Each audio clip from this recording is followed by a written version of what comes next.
It's football time in Tennessee. Dobbs drops back, fires long for the end zone. The pass is going to be caught by Tennessee. Tennessee wins! Caught it by Tennessee. Jawan Jennings. What a turn of events. Give him 6.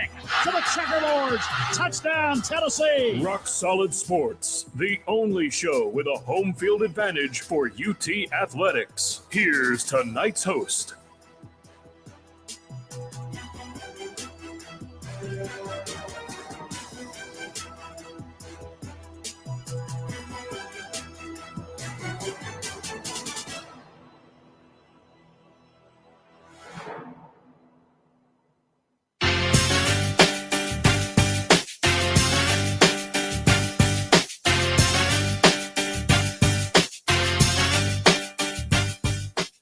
Welcome into the Monday night edition of Rock Solid Sports. Griffin Hadley here holding it down in Knoxville, riding solo in the studio, but I got my guys on the stream, Riley Haltom, Matthew Solitsky, joining me here on the Monday night edition of Rock Solid Sports. And boy, do we have a lot to get into. Number one, Tennessee baseball is moving on. They are 2-0 in Omaha. The NBA Finals could be wrapping up tonight, and then Tennessee football released some game times last week that we need to get to. But before we get into all the sports action, we do need to thank our gracious sponsor, Fieldhouse Social. Fieldhouse Social is sponsored the Monday Night Show, 2525 University Commons Way, and thanks to them for their support. American Craft Food, Beer, and Cocktails, a 21-foot digital big screen TV indoors, and many more TVs throughout the restaurant and a back patio. Open 11 a.m. Wednesdays through Sundays. Closed on Mondays. Open again on Tuesdays. Fieldhouse is the place to go to watch the Vols in their 2-0 game Wednesday at 2 o'clock. And guys, bring you in now to talk some Tennessee baseball. Riley, Matthew, thanks for being on the show. And what a win it was for Tennessee baseball yesterday against the number 4 team in the country, North Carolina. Yeah, it was fantastic. It was everything you wanted to see out of the Vols. It was dominating throughout the entire game. And you know, I said I got to give myself a little shout out because before the game they played against Florida State, I did say that the X factor was going to be Dylan Dreiling, and of course he was the one that hit that walk off single, double, whatever it ended up being. And so shout out myself for that, patting myself a little bit on the back. But beyond that, if I were going to pick a X factor for that second game, it was going to be Drew Beam, and it was going to be how long can Drew Beam go? How long can he continue to give the Vols good innings? And he got the job done. 5 innings, it's what you want out of Drew Beam at minimum. That's what he got, and it put the Vols in position to win that game.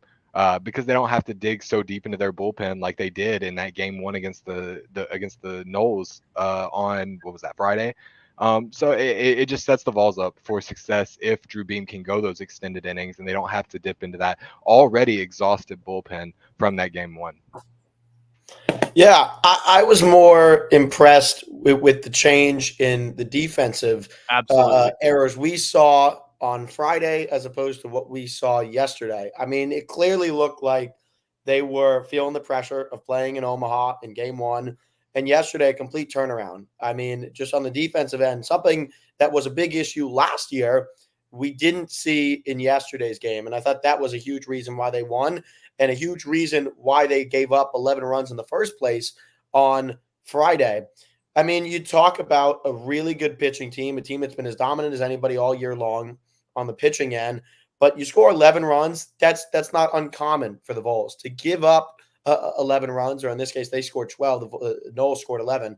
To give up 11 runs, uncommon, especially from a great bullpen. I mean, maybe the most questionable part all year, but still as dominant as you would expect from any team in college baseball. And look, yesterday, you score 6, but it was the pitching. It's all you needed. Bullpen was good. It still blows my mind that Kirby is as successful as he is. He doesn't throw faster than 87 miles an hour, but it moves. It works. It blows my mind. But look, this is baseball is all about momentum. The hottest team always wins. The notion that the number 1 seed can never win, while there's probably some truth to that, Tennessee is the hottest team in baseball right now. They finished as the hottest team in baseball, and they're the hottest team in the tournament right now, and riding the momentum is key. And that's what they did on Friday. That's what they did yesterday. Yeah, and building on your point, Matthew, Friday night, 9 walks, a hit by pitch, and 3 errors, plus a number of different mistakes that might not end up on the scorecard, but a bobble from Dean Curley here, a bobble from Billy Amick there that get chalked up as an infield single, but you get that out and you don't allow 11 runs. And then yesterday, I think the best way to put it, and I saw it so many different places, is that was a routine Tennessee baseball win. A five-run win against a super talented, super well-balanced North Carolina team. And now you send North Carolina to the losers bracket, and Tennessee's waiting on Florida State or North Carolina. So my question is for you guys, who do you want to see on Wednesday? And do you think there's any possibility that one of these teams could beat Tennessee 2 games in a row? Riley, I'll start with you. Yeah, for me, it's got to be North Carolina. That Florida State offense is just so potent. You saw how badly they punished the Tennessee bullpen when they do have a so-so game. It's usually not too bad, but Florida State is a team that can certainly make them pay for it, and that's really 1 through 9 in their lineup. They're just as dominant offensively as the Vols are, and it's rare that the Vols have to face a team like that. So to me, that is so much more concerning to have that bullpen have to face a team like that again. I mean, I don't think Xander Sechrist has faced a team of that caliber all season, and that's gonna be a big issue if he does have to face the Seminoles in that next game. I don't think the expectation is Xander's going to go more than 4 or 5 innings anyways. Absolutely not. I will say this, though. No. North Carolina, while if you just look at the score, yes, it makes more sense to play them. But their bullpen is far more rested than FSU going into Wednesday. FSU's bullpen right now, by the time they get to Wednesday, will be very, very thin. Between the game on Friday, the game they're going to have to play against UNC, their bullpen's going to be very thin. So that begs the question, would you rather play FSU? Tennessee's offense is good. Tennessee's pitching is good. Personally, I said it before, momentum is the biggest key. Right now, it's more about the offense than it is the pitching. I would much rather play a team that struggles in pitching in FSU because if they clean up the defensive mistakes, you take away. I truly think, which you've seen it. Right. You saw it yesterday. You probably had, and again, I blame Blake Burke for a lot of them. 4 or 5 runs, maybe on Friday because of errors, maybe more. Right. I mean, you saw the bobble at first. You saw the 9 walks. Yeah. I mean, there was just a blunder of mistakes. I would rather play a team that's struggling in pitching than a team that is going to give you question marks here, question marks there in UNC. Because of FSU's thin bullpen and the way Tennessee's offense has been playing as of late, I said earlier I would rather play UNC. I'm inclined to change my mind and might pick FSU purely because of the bullpen. Yeah, and I like both your points because I don't really think there's a good option. Both of these are really good baseball teams. However, FSU is more wounded. Are they going to be more fired up in a game against Tennessee because of what happened on Friday? Maybe, but I also think Tennessee is going to be more fired up to play better against that FSU team. And I do think that you bring up momentum, Matthew. I think FSU's lineup has a little bit more momentum. I mean, North Carolina's had to walk off 2 or 3 games to win in this tournament. That means it's come down to the wire over and over again. It took a walk-off against Long Island, and then they had to do it again. They had to do it against Virginia in the first game of the College World Series. I think North Carolina might be more balanced, but I think FSU might have more momentum. Regardless, baseball is stats. Who's ready? Who can go out there? Who can have the amount of pitchers, like you said, to get through a ball game? And when Tennessee has literally everyone available, including A.J. Causey, I think that Florida State is going to be the better option just because I think Causey's going to want revenge if he gets back on the bump. Say if Xander struggles, they're going to put Causey out there. Yeah. And he could be lethal in his second appearance in Omaha. So I don't know. I don't know if there's a good option, but I do know that Tennessee, I agree with you, is the hottest team in baseball. They have the momentum, and it's going to be really hard to beat this team twice because when it comes down to it, that's only happened one time this entire season. Do we have a Hunter Ensley update? Do we know if he's good to go? Not yet. The thing that I'm holding on to is that the Vols don't play till Wednesday, and we're sitting here on Monday night. And the dude ran into a wall full steam, made an incredible play, tattooed the wall with his eye black. But I think Hunter, the type of player he is, I tweeted out yesterday, he is the ultimate glue guy on this roster. He does everything for this team. And so if he can try to get out there, Woody's going to help him get out there. And so I don't have an update. I haven't seen anything yet, but I know for sure that Hunter Ensley's going to want to be on that field. He wanted to stay in the game in the first place. Absolutely. He tried. He went back out there. But we'll see. And that's the interesting part. I think this lineup top to bottom 1 through 9 has just been so impressive. And that's why I lean on your point again is I think that this team, this offense will do its thing, just needs to lean on it. And this team only had 7 hits yesterday. Only one dude had 2, and that's that guy Kavaris Tears. So that's who I want to talk about next. Kavaris Tears has put on a clinic in Omaha, and it's just been a different guy every single time with this team, weekend by weekend. Kavaris Tears, unbelievable yesterday, and really was that spark plug that got it going and ultimately got Tennessee the win with that 3-run home run and then carried the momentum all the way through the ninth. Yeah, him reaching that, I think being the 4th Vol in this season to reach that 20 home run mark on the season just goes to show, man, that this is a potent lineup. A lot of teams might have 1 or maybe 2 guys reach that mark in a season. And that's, that's going to be tough for a lot of teams, but with the Vols, you got 4 getting to that point. It's pretty remarkable. So Kavaris Tears, guy that has actually kind of struggled as of late, probably I would say since the SEC tournament, has been, hit or miss. There are a lot of games where he'll go over. But doesn't matter. He came out there, knew his assignment, knew what he had to do, kind of hit the reset button, said, hey, this is what I got to do. My team needs it for a win. And he went out there and did it. So great showing from Kavaris Tears. Absolutely what you want to see from him. Definitely an improvement over what we have seen from him as of late. So if he can carry that momentum going forward, Vols are going to be in a great spot, going forward into these future matchups. Before he got to Omaha, he struggled on both ends of the field. I mean, in SEC tournament, he made multiple errors in right, but it almost seemed, and they talked about it on the broadcast, it almost seemed like it was this series, he was due for one. He was due for a Kavaris Tears type of weekend or type of week. Yeah. And you didn't really see it. He had a moment here, a moment there in the SEC tournament. He had a moment here, a moment there in the regional and the super regional. But look, he's been as good as anybody other than Christian Moore, of course, in the College World Series. I mean, even though Christian Moore was not excellent yesterday, certainly not cycle worthy, you're looking at a guy that's very, very capable of being a spark plug, just like anybody is on that roster. And it's also important to note his tendency is to swing for the fences. Like you said, he can go 0 for 4 with 4 strikeouts. He either hits it or he misses by a mile.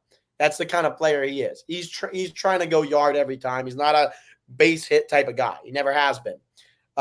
You saw that last year when he pinch hit for most of the year, and you've seen it in all of his starts this year. Now that he's hot, who's to say what's going to stop him? Yeah, absolutely. And so with that being said, I think Kavaris Tears was an X factor of Justin's last week. And we've done this several times, Riley, and I think it's been really fun because you said it right before the game on Friday. Dylan Dreiling, I think he's my X factor tonight. Boom, walk off. So let's talk about Wednesday. Wednesday game, 2:00 p.m. We don't know who we're going to get just yet. That is the Tennessee Volunteers. However, where are you guys leaning? Who is an X factor that in this specific contest you think could be someone who ignites the fire, puts this team over the edge, and ultimately sends Tennessee baseball into the championship series in Omaha? I want to see Billy Amick come to life against these old ACC foes. I want to see him, just get into that mode, do what he was doing at Clemson, being one of the best players in the country, And not to say he hasn't done that here in Knoxville, but he is absolutely, I think, a guy that is due for a big game. Has been quiet so far in Omaha. Obviously, was a part of that huge rally and set up the Dylan Dreiling walk-off. But he hasn't had his moment yet. And I feel like most of the other guys on this lineup have.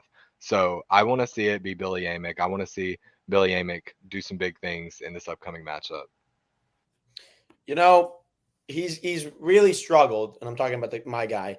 He's really struggled. He's might be the best defensive catcher in baseball, and that's Cal Stark. Hitting wise, he's struggled all year, but it's his defensive prowess that really makes him eligible to play on any team in the next level, in the pro level. Truthfully, I mean, he is that good. And in most sports, defense translates to offense. Defense gives you momentum to offense.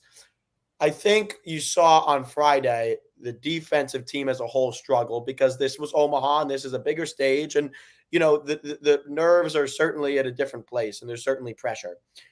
Team started to settle in, the bullpen, the starting pitchers, and the infield and the outfield all started to figure things out left and right.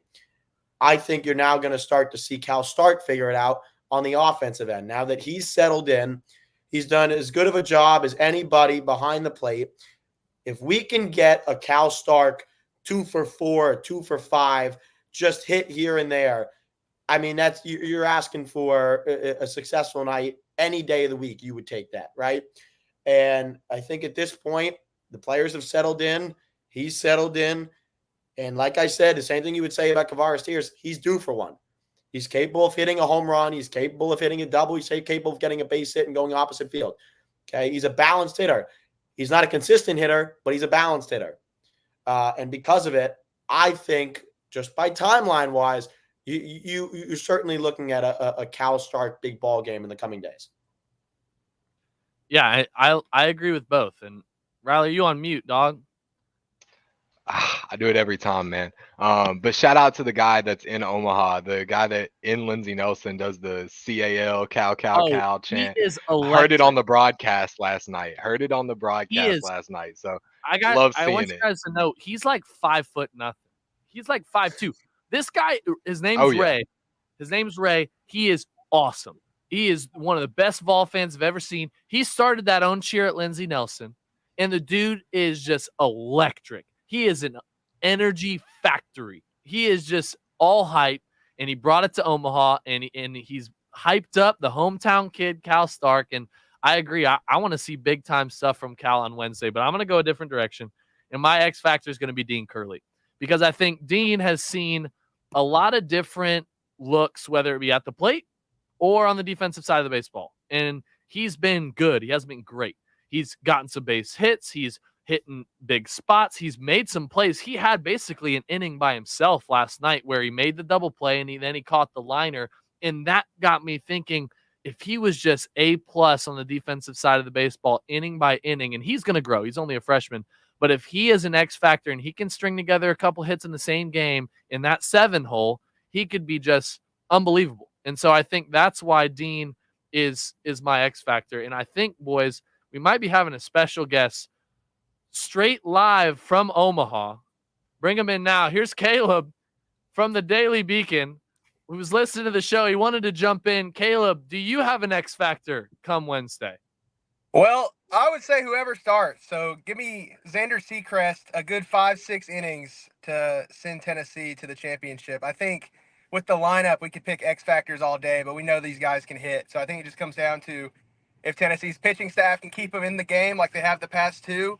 I don't know. I wouldn't call Friday that, but especially yesterday. And I think Xander Seacrest will get the start on Wednesday and expect a good performance out of him. Well, Caleb, you're boots on the ground in Omaha, so I want to hear about the environment. What was the vibe yesterday, Sunday, coming off of the emotional contest on Friday, and what did you see from this Tennessee team that looked a little bit different? They seemed to me that they were composed, and heading into Wednesday, I think that's good news. So what are you seeing there in venue? I think the biggest thing is how loose this team has been, and I mean, you saw it on the broadcast as well. Tony Vitello was like finger gunning to the bullpen to get another pitcher in. So, I mean, these guys are loose. They've been here before. There's no more like bright lights. I mean, we talked about it last night. I was talking to Dean Curley. He said that the environment wasn't bad because he was able to ask some of the guys who were here last year, and even in 21, Kirby Connell was here on that 21 team. Asked some of those guys what the environment was like. So it wasn't a surprise to him when he got here. So I think you've got that. The team is loose. It never felt like they were out of that Florida State game in venue. I mean, the lineup is just super deadly there. So I really just think it's a lot different vibe from last year. This team feels like they're going to win and knows they're going to win versus last year. It felt like, especially, whenever they faced LSU, it was like maybe they'll get a win today versus they will win today. So I think this team wants to win, feels like they're going to win, and that vibe carries over in the clubhouse. They had music bumping down the hallways yesterday pregame, so there was no question about how they were feeling. Last year, you didn't know what to expect on any given day. Griffin, we got a comment in the YouTube chat that says Christian Moore is the best in the league. I put 10,000 on UT, so they definitely gonna win. That's bold. But Christian Moore was the SEC Triple Crown winner in SEC play, and the dude has been rolling. Caleb, correct me if I'm wrong. He's like 6 for 10 in the College World Series, something like that. So he had a 5 for 6 night mixed in with a cycle. He had a cycle by the sixth inning, and then came through with another double to get that rally going. So I'd say he's having a good week so far. Yeah, but one of the other good guys, Matt, is Jack Caglione, and he kept the Florida Gators alive today. And there goes another ACC team. And so what's the vibe there in Omaha, that SEC versus ACC battle? 2 ACC teams out the door already. Is that kind of a factor, or is it kind of just a media twist that we've all seen from afar? I think it's definitely more of a twist. I mean, I read a stat on Twitter right before I hopped on here that 15 of the last 16 World Series have featured at least an SEC team. Wow. So it's not really a surprise to see the SEC having the success they are here in Omaha. And then you think about next year, you got Texas and Oklahoma, which Texas is one of the biggest baseball powerhouses traditionally in the sport. So I don't think it's in a final. That's true. And Oklahoma's been on the come up recently as well. I don't think it's a surprise that the SEC teams are doing well. I do think for Tennessee's side of the bracket that Florida State is probably the best ACC team, just all in all, numbers-wise. And when you look 1 through 9, they can probably swing it as well as any ACC team. But on the other side of the bracket, I'm not surprised to see all the SEC teams beating up on each other, which right now it's Kentucky and A&M. So I'm curious to see what happens in this one too. I got a question because I'm curious. You were there on Friday. You were there yesterday. Can I get, what was the ratio of Vol fans to Snow fans and Vol fans to UNC fans? I think UNC had a big following. It's tough to tell the ratios, though, in the stadium because there's so many fans that are just here for baseball. So I think Tennessee has had a good showing fan-wise in the family section behind their dugout both times. Third base has been really well. The Tar Heel fans, you could hear a lot chanting Tar Heels throughout the game. And then Florida State was here and there. That game was super crazy. But like I said, it's hard to tell how many people are here for Tennessee or Florida State or Tennessee and North Carolina versus just they had a ticket for this session and their team doesn't play until tomorrow. Because the stadium's packed every game, but they're not wearing orange or baby blue. They're just in neutral colors. Yeah, totally fair. And so this question might be answered without even saying, and Riley, I'll start with you. Come Wednesday, this has to be the biggest game in Tennessee baseball history up to this point. What do you think? Do you think the team feels that pressure? And do you agree? Do you think this is the biggest contest, kind of the chance to vault them into the championship series? You might have froze.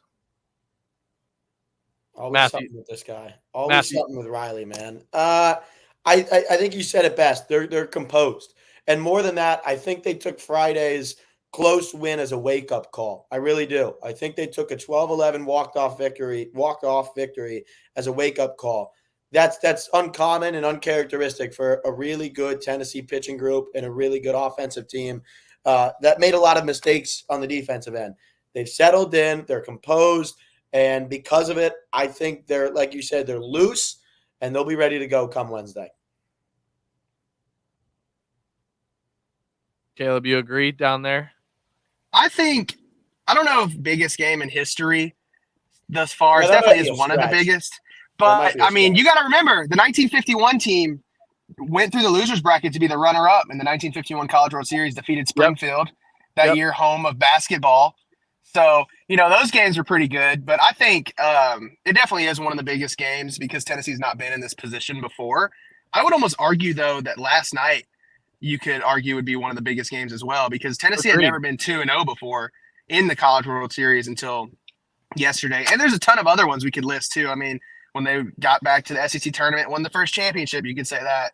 When they punched their first ticket to Omaha under Vitello, you could say that game as well. I would say Wednesdays will definitely be one of the biggest. And then if they get that championship series, I think every night you'll just add the pressure. But I don't think the team feels that. And I think the biggest indicator of that is even Evansville, when their season was on the line, you never felt like this team was faltering. And Xander Sechrest, the night before he pitched against Evansville with Tennessee's season on the line, he was at Texas Roadhouse. And the players joked if he even knew that their season was on the line just because of the way he acted. So I don't know how much the team feels the pressure. I mean, obviously they want to win, but I don't think the outside noise or the pressure or anything is something that they're concerned with right now. Yeah, Xander talked about playing. Caleb. I think this is – you got it. No, I was just going to say before you jump in, Xander talked about playing Subway Surfers and Clash of Clans like in the dugout right up until his start. So that guy – he's just a different breed, and he beats to his own drum, and it's fun to watch. But yeah, I'm right there with Caleb. I think at the end of the day that it may or may not be the biggest. It may be, maybe it is, and for a lot of these players that are in the dugout, it certainly is. But do they feel that? I don't know that they entirely do. Obviously they're going to know there's some pressure, but at the end of the day, they're there to play ball. They want to win. And that's as simple as it is. They do that every game. That's their routine every game. They have their same routines every game. They're going to go out there. They're going to take care of business. They're going to do what they need to do to get that win. Whether they got, I don't know, incense burning or every baseball player's got something. But they're going to do their rituals. They're going to take care of business before the game so that they're ready to go out there and get a win.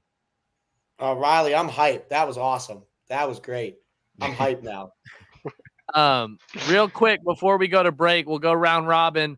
Who do you guys think from both sides of the bracket will meet in this championship series? Obviously, Kentucky A&M playing tonight. Tennessee 1 win away.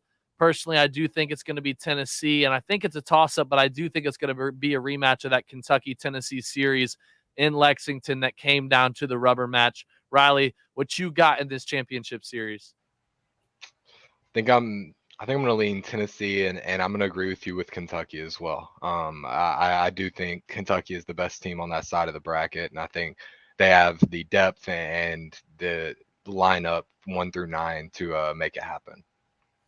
Yeah, it just sounds better that it's Texas A&M, in my opinion. Just on the graphic, looks better. Texas A&M and Tennessee. So I'm going to go with Texas A&M, but I do think they're a better team than Kentucky anyways. I think either way you'll get a fun series. I think Kentucky, since Kentucky is healthy, Kentucky will probably beat A&M. I would agree, though, that I think A&M has more talent. And I wonder if the Lights ever get to Kentucky being in their first College World Series. Those guys have never been there. New experience for the program. I wonder if the pressure or anything ever gets to them here compared to A&M, who, as we all know, is a consistent postseason baseball team. Yeah, they're not a baseball school. Don't worry. They'll be fine. Kentucky trying to find their identity. They're trying to find what school they are. They don't know. Up to this point. Well, we got to take a short break here on Rock Solid Sports. When we come back, we're talking Tennessee kick times that were announced last week. Lots of different games and windows have been released. So, Vol fans, you can make your travel plans ahead of time heading into this season. We're going to break down some of the games that we're looking forward to most when we come back on Rock Solid Sports. You're listening to 90.3 WTK, The Rock, UT's College of Rock. The Rock receives support from Fieldhouse Social, sports games paired with cold beers in reach in University Commons. Fieldhouse Social offers a diverse menu of tavern foods such as pulled pork nachos, the Fieldhouse Cobb salad, and the Applewood smoked chicken wings. Kick back and relax in the lounge. FieldhouseSocial.com. 90.3 The Rock thanks the UT Athletic Department for their support. The 2024 football Vols will play home games inside Neyland Stadium against SEC rivals Florida, Alabama, Kentucky, and others. Allvols.com for info with a link at WTKRadio.com. UT student ticket info is at bigorangetics.utk.edu. 90.3 The Rock says, go Vols.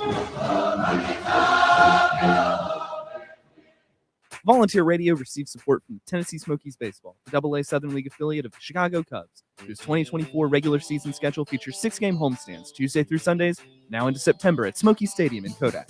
WUTK's Rock Solid Sports will have weekly Smokies updates. TheSmokiesBaseball.com, and a link is at WUTKRadio.com. 90.3 The Rock proudly brings Knoxville the best in new and classic, independent, and underground music on the Indie Owl. Monday nights from 8 to 10, hosted by former award-winning alumni from the WUTK Music Department and sponsored by Magnolia Records, 1515 North Central Avenue in Knoxville, and the Tomato Head Restaurant on Market Square and in the Gallery Shopping Center. Spinning cutting-edge music from around the world that pushes musical boundaries like noise pop, math rock, slowcore, shoegaze, garage rock, chamber pop, chill wave, and more. The Indie Owl brings you hard-to-find music from the artists that make it to the listeners who love it. The Indie Owl also provides independent artist news and chances to win Tomato Head and Magnolia Records gift cards. Tune in to Knoxville's true independent radio. The Indie Owl, Monday nights at 8, only on 90.3 The Rock, always bringing Knoxville new music first.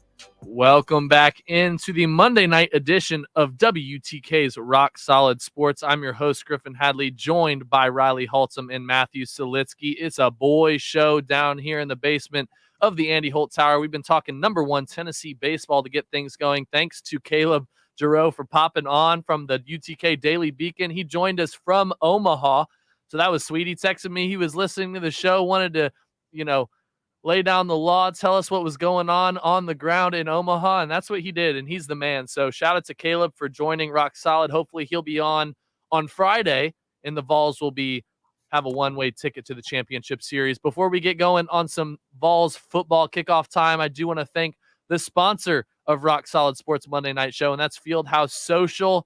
Fieldhouse Social will be your spot to watch the Vols game on Wednesday at 2 p.m., so get on over there for the Tennessee baseball game. They are one win away from the championship series in Omaha. But guys, segment number 2, there were some kick times released weeks 4 through 14 in the SEC last week. Some fun in some different windows. You got the early window, the afternoon primetime window, and then you also have the evening window. And the SEC went ahead and released all of the games for the season in either if you're early, afternoon, evening, or flex, which means you're either going to play in the afternoon or evening. And I think it's pretty cool that they did this, giving fans. Is that a first? I think it is. Okay. So they usually release the schedule, but they went ahead and released almost all the times, and then on the games where they could be a primetime or a night game, they put it in that flex option. I think it's pretty cool that they went ahead and did this, helped fans kind of plan out their travel, choose the games they want to go to, and overall just, keep promoting the league. Greg Sankey knows, all of his team knows that it just means more, and people know that now 16 teams, no divisions. This SEC football year is going to be a gauntlet, and guys, it's going to be more exciting than ever with this new schedule. Riles. Sorry, I'm lagging again. I got to get this Wi-Fi sorted out, man, if I'm going to keep joining these shows on StreamYard. But you're going to have to say the second half of your question again. I heard the first half, but it roboted out. More of a statement than a question. What I'm going to do is I'm going to run through these games for UT, and then we can talk about it.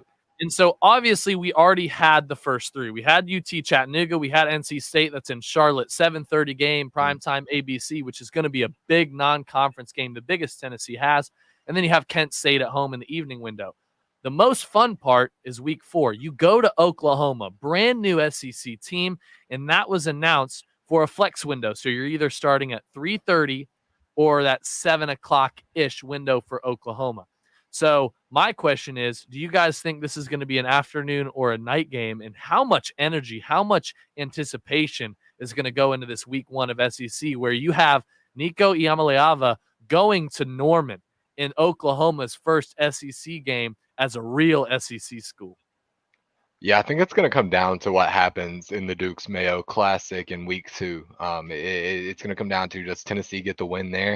If they get the win there, then I think it's almost a lock to be a night game at that point. You have, the Vols, who at that point may be ranked higher. I think they're 16th at the moment.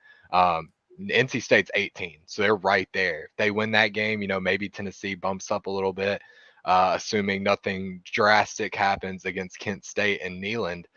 They'll be going into that matchup with Oklahoma ranked about the same, with all the storylines going into the game of Josh Heupel's return, and it's the SEC. It's the first game in the SEC for Oklahoma, and it's gonna be fireworks, man. That's what I'm seeing. So I don't see a way that you put this anytime other than the late slot, than the prime time slot, if Tennessee does come away with a win against NC State. Let's not put down Kent State. We saw what happened last year against Austin Peay. I mean, that was scary. With Oklahoma being a new SEC team, I would venture to say, considering both teams are most likely undefeated at that point, although I think Oklahoma's got a harder schedule than we do, it'll probably be in the 3:30, 4:30 slot. Now, I'm no logistics guy, so what do I know? But you're talking about maybe a college game day appearance. I mean, a new SEC team, a team with the number 1 quarterback, Totally fair. Right? A very, very good possibility college game day is on the scene in Oklahoma that week. Very good possibility. And in that case, I would expect to see a 3:30 game. Yeah, and this is actually the first of 4 straight flex options for UT. And so the next weekend, you go to Fayetteville, which I know Arkansas hasn't been all that the last couple of years, but that is a tough place to play. If there is a trap game on this schedule, it's week 5 Arkansas. And so that's a flex game as well. Just like last year's Missouri. And Missouri turned out to be very good. And you could even consider this maybe closer than going to Gainesville last year and getting whooped. And that was really hard. That was a tough pill to swallow as Tennessee fans, where you think you're going to go beat a Florida team that's all right. And then you go get just walloped in the swamp. But there's that Arkansas game. It's a flex game as well. But I do want to focus on the next 2, which is Florida and Alabama at home back-to-back weeks. And that's what we saw a couple of years ago, where it was Checker Neyland for Florida. It was orange out for Bama. Obviously a win in both games. Electric environments. And so that was 2 years ago. Had to go to both places last year. So thinking about this Florida game, this Alabama game, they're both flex options. When do you see these games being played out? And then obviously, I think Alabama is the bigger contest, but both could be considered big-time games and must-wins for this team. Yeah, again, I think that does kind of go back to what it's looking like throughout the season at that point. If Tennessee loses to NC State and then loses at Oklahoma, you're not quite as excited for that Alabama matchup. Maybe you're putting more emphasis on that Florida matchup, but Tennessee comes away from both of those with a win, then you're looking at that Alabama matchup as like, okay, these are 2, once again, similarly ranked SEC opponents. And I think at that point you have to give it the primetime love, because that is, fireworks every time. And I'm sure the schedule makers and the TV people remember exactly what happened, a couple of seasons ago, and how electric that was, and the broadcast for that, brought in so many viewers. So I think that's fresh on their mind. I don't care if Florida's got half a team. For some reason, they play their best game every year against the Volunteers. It doesn't matter whether they play at home or they play on the road. Yes. Every year they play their best game against Tennessee. And you can't look at the numbers. You throw all that out the window. It doesn't matter. And we see that year after year for the last 2 decades. So while Alabama, I think, is the better team, if you're going down a roster, you can't downplay Florida. Again, I'm no logistics guy. Who knows what they give Florida? But something to note, October 19th is the Alabama game at home. The next game for Tennessee after that is November 2nd, meaning Tennessee does not play during what is usually Halloween weekend. And what we're accustomed to seeing is that time of year is the night game, black and orange. I would not be surprised if Alabama and Tennessee was used as the Halloween game. I don't see them doing it for the Kentucky game the week after. Which is November 2nd. And that is, I will say, an evening slot confirmed. So right. Alabama could be either. Kentucky 100% is that evening slot. So I agree with you. I think if that Alabama gets slotted into the night window, 100% Danny White and crew, they're going to play to that. Right. But if that's not, the Halloween game. If not, you might also lean on Kentucky. So I don't know. I could see it going either way. Yeah. No, they could do it the week after. I mean, I don't know how much sense that makes, but it's already a night game scheduled. But I mean, what an atmosphere considering where it was 2 years ago. What an atmosphere it would be to have a night game, Halloween theme, black and orange against Alabama. Man, what a scene that would be. I have a feeling it's going to go the other way. I think it's going to be Kentucky. Yeah, I know what you think, Riley, because I said the opposite. Yeah, I know. All right, Matt. No, I'm pretty positive that if that's already slotted as the night game, the uniform people, the people that are making those decisions are going to pencil that in because that is also closer to Halloween. I think in every way, it just makes more sense for that to be your blackout. And Alabama and Tennessee, the third Saturday in October, there's some history there with the uniforms, and I'm pretty positive they're going to want that to just be like the orange out, and that's going to be they're going to run that back with the Alabama game, and then I think you're probably looking at Florida as your checker game. It's going to be that or Mississippi State, one or the other. So I'm pretty positive that they're going to run it back with that same kind of deal that we saw. What was that? I guess it would have been was that Kentucky game also that year? Yes, Kentucky game that year was the night game, the Halloween game. Yeah, so I'm pretty positive we're gonna run that back. Yeah, thanks, Riley. I'll just shut up the rest of the. Let's talk about an uncharacteristic opponent for Tennessee, which Riley you mentioned is Mississippi State, and that's an evening game as well. And so I think that's a game where Tennessee is going to have to handle it early on. And obviously, I don't have all the specs on Mississippi State, but you don't play Mississippi State often. And it doesn't necessarily remind me 100% of the Ole Miss contest that was a couple of years ago, but it was a team in Ole Miss that you don't play very often. They came in, they had the energy, and they wanted to win. And I would expect that Bulldogs team with the more cowbell fans to come in and Neyland and make some noise and want to get a win. And so I think in that evening window, that game is also going to have to be Neyland loud. Yeah, I'm going to go first, Riley, just because I want to cut you off. I think it's very similar to 2 years ago in the sense that, well, for one, the way the schedule is this year, if Tennessee is as good as we think they're going to be, they can afford to win and go all the way to Georgia and lose to Georgia. They can afford to do that. That would be the goal. Right. And especially with the 12-team playoff, if they're as good as we think they're going to be, they can afford a loss to Georgia. The way I look at it is if you go down the list and you get to Kentucky and you beat Kentucky, and at this point you're undefeated, Mississippi State becomes the South Carolina of 2022. And that's what you have to avoid. That's what you have to avoid because that's going to take you out of the college football playoff. Lose to Georgia, lose to the number one team probably in the nation. You cannot lose to a Mississippi State team at home. Yeah, you can't lose to that Mississippi State team. You can't really lose to that Arkansas team because Oklahoma, Florida, Alabama, they're all going to battle. And to be honest, you got to win all those games. Maybe drop one because with the 12-team playoff, if a 2-loss Tennessee team creeps to the end of the season, I think they're going to be on the inside looking out.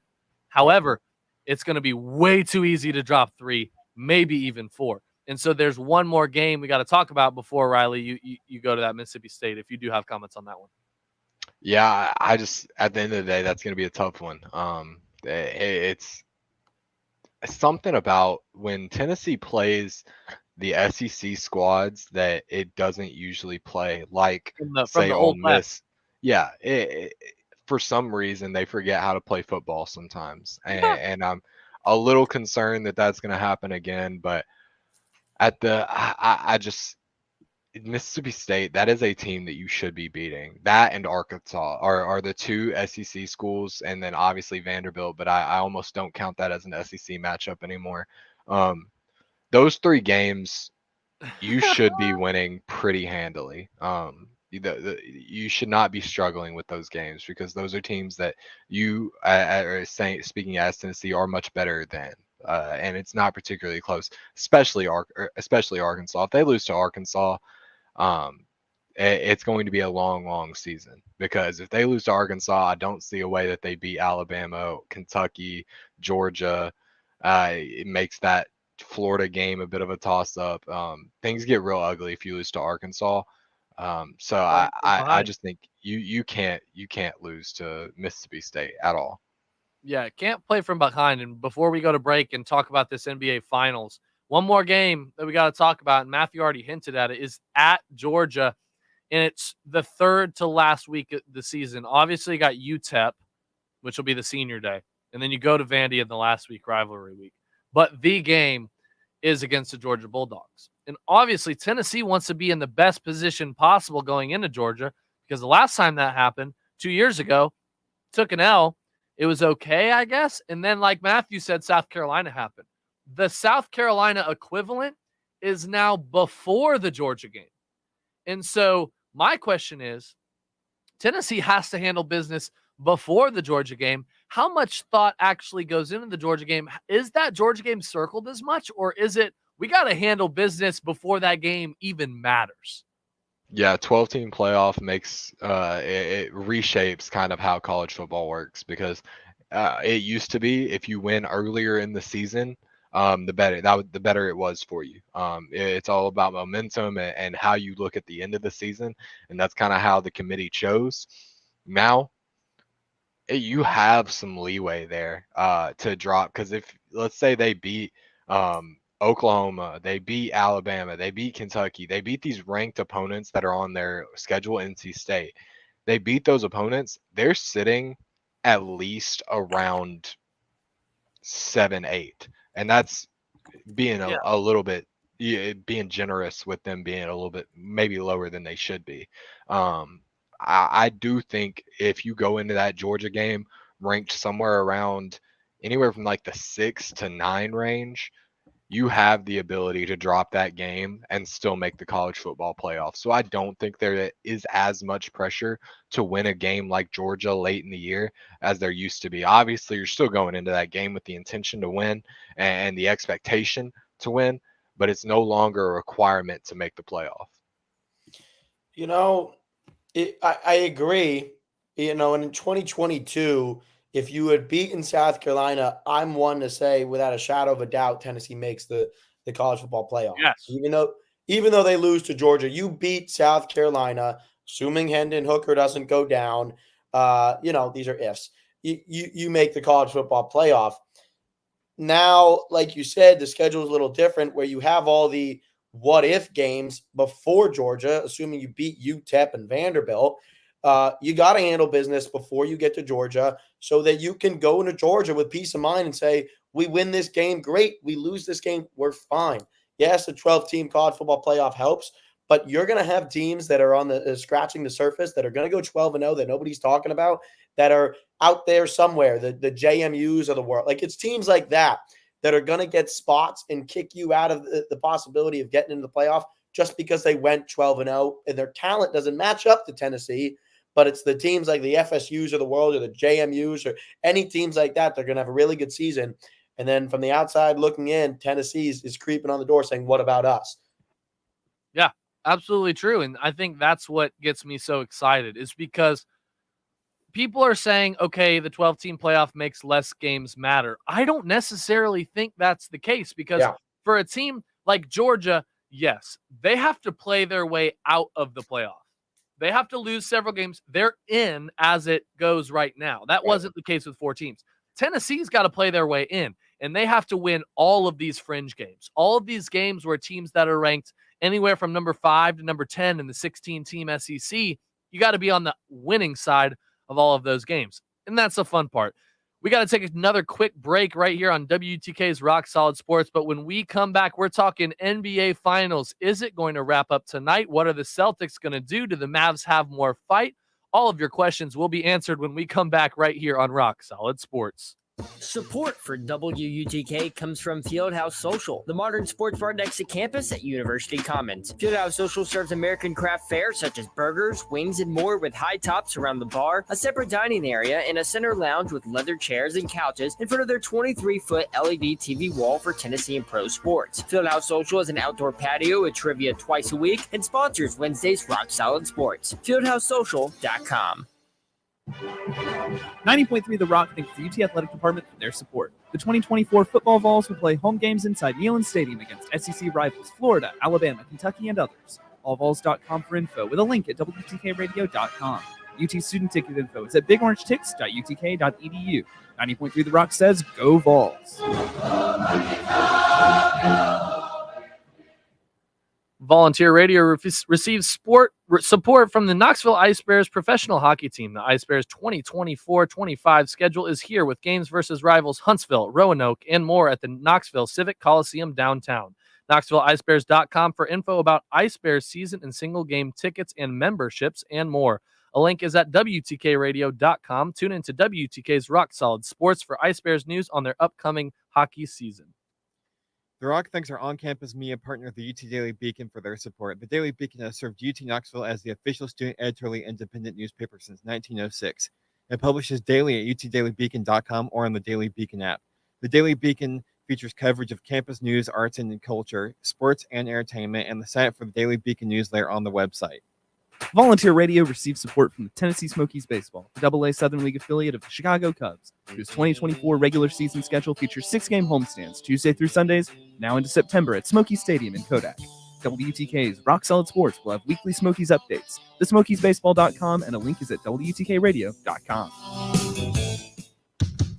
90.3 The Rock proudly brings Knoxville the best in new and classic, independent, and underground music on the Indie Owl. Monday nights from 8 to 10, hosted by former award-winning alumni from the WUTK Music Department and sponsored by Magnolia Records, 1515 North Central Avenue in Knoxville, and the Tomato Head Restaurant on Market Square and in the Gallery Shopping Center, spinning cutting-edge music from around the world that pushes musical boundaries like noise pop, math rock, slowcore, shoegaze, garage rock, chamber pop, chillwave, and more.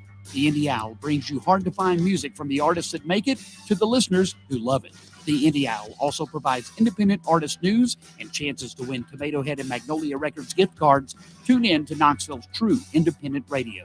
The Indie Owl, Monday nights at 8, only on 90.3 The Rock, always bringing Knoxville new music first.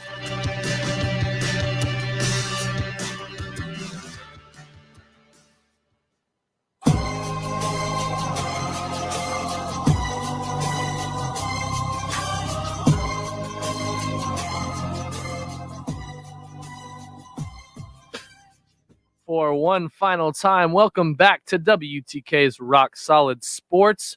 The Monday night show is sponsored by Fieldhouse Social. I'm your host, Griffin Hadley, joined on the stream by Riley Haltom and Matthew Solitsky. We were breaking down numbered 1 Tennessee baseball in segment number 1. Baseballs have a game on Wednesday against either North Carolina or Florida State, and a win puts them in the championship series of the College World Series. We were breaking down some Tennessee Vols football game times that were released at the end of last week. And now in our final 5, we got to talk NBA Finals. And I know you guys, a member of the Fast Break podcast, are pumped for this one. Celtics Mavs hasn't been necessarily the most entertaining as far as the series games go. Celtics obviously jumped out to a 3-0 lead. But guys, what do we got going on tonight? Kick it through the door, front door, knock it down. What's going to happen? Tough to say, man. It's tough to say because this series has been so strange in that you've seen games where it's been blowouts one way, and then you have like kind of a couple of close games, and then it's another blowout the other way, and it's like, what's really going on here? It's tough to say because I don't know, man. It's been Kyrie at the beginning of the series was almost a non-factor, and Luka there is like doing everything he can to win it, and then They have a shot to win that game 3, but Luka fouls out, and there's just been one thing after another, and it's been strange, man. I don't feel that we've seen either of these teams play at 100% yet, and I think this game 5 is our best chance we're gonna have to see that. Yeah, I'm inclined to say the opposite. Only because, Riley, we talk about it on the podcast all the time. There is no team in the last half decade, maybe a little more, that has choked more than the Celtics, given the talent that they have. There is no bigger fraud in the NBA outside of Rudy Gobert than Jason Tatum. The slander. There is just no group of guys and no organization in sports that just screams, I want to lose in the most tragic fashion possible than Boston sports, and specifically the Boston Celtics. Therefore, I think it would be the most Boston thing ever to go up 3-0 and then commit the first 3-0 loss in playoff history. Now, we saw 3-1, LeBron, Warriors, and Cleveland in 2016. But I'm not saying it's going to happen. Are you saying it's going to happen? No, I'm saying that I think it's certainly possible. Wow. And don't rule it out. I genuinely think that this game at least makes it back to Dallas and might make it back to Boston for game 7. Truly. Because that's what the script writes. This is the most Boston thing to do, the most Jason Tatum thing to do. I told Riley before this playoff started, if they wanted to win, Jason Tatum had to be the second, if not third best player. Jaylen Brown had to be the best player in the series if they wanted to win, and he showed that in game 1 and game 2. Game 3, little sketchy. Tatum scored the points, and because of it, it was closer than they thought. Luka Doncic doesn't foul out. Brown did have 30. He had 30, but he had a horrible first half. True. You can't go through games like that and that kind of inconsistency. And in this case, game 4, we see a 38-point loss. Tatum only gets up 10 shots, right? To Brown's 12. 3 of 12, Tatum's 4 of 10. Not going to win you games. As long as that upholds, the Mavericks are going to win the next 3 games. I don't really think it's a possibility, if I'm going to be honest, because if it was just Jason Tatum and it wasn't this Celtics team, I would agree with you. If it was Celtics team of last year or the year before, the Celtics team that played the Golden State Warriors and lost in the finals, I'd agree. But I think the makeup of this team has the ability, because I think Drew Holiday, who has won a championship, might be the best X factor reason why this team has been so good. Kevin Hart on the multicast has been saying, I think Drew Holiday is a Hall of Famer. And you know what? He's been playing like it. And the dude has an incredible career. And I think the makeup of this team is the reason why. It's not Jason Tatum and it's not Jaylen Brown. It's not them on their own. It's the makeup and the way this roster is crafted. And so that's why I think it's over tonight in Boston. And that's what I'm thinking. So in our final minute, we'll go through. Riley, what do you think is going to happen? When's it going to end? Who's going to win? And then Matthew, you'll give your prediction as well. Final minute. Our good friend Jackson Foster, there in the YouTube comments says Mavs in 7. Big Luka guy there. Big Luka guy. I watched game 3 with him. There you go. Big Luka guy. Big Luka guy. I'm not gonna go that far and say Mavs in 7. I'm looking more at a season 6 type of thing. I think it's gonna get back to Dallas, and I think they're gonna win that game, or I think the Celtics are gonna be able to win that game. All right, fine. I'll be the crazy one. I'm with Jack Foster. I think this goes to 7 games. I really do. I think this goes to 7 games. I think this one's going to be extremely close. I think game 6 is going to be more of a bigger deficit like we saw in game 4. But I take the Mavericks tonight in a really, really close one. Expect Kyrie to get back to his normal self in Boston. Well, that's going to do it for Rock Solid Sports. Jack Foster, our guy, our old host, says Riley doesn't like fun. He doesn't appreciate the Mavericks well. Our guy Jack thinks Mavericks. The rest thinks Celtics. We'll be back on Wednesday for more Rock Solid Sports. Vols play at 2 p.m., 1 win away from the College World Series. That's going to do it for Rock Solid Sports. This has been Griffin, Riley, and Matt. We'll see you next time.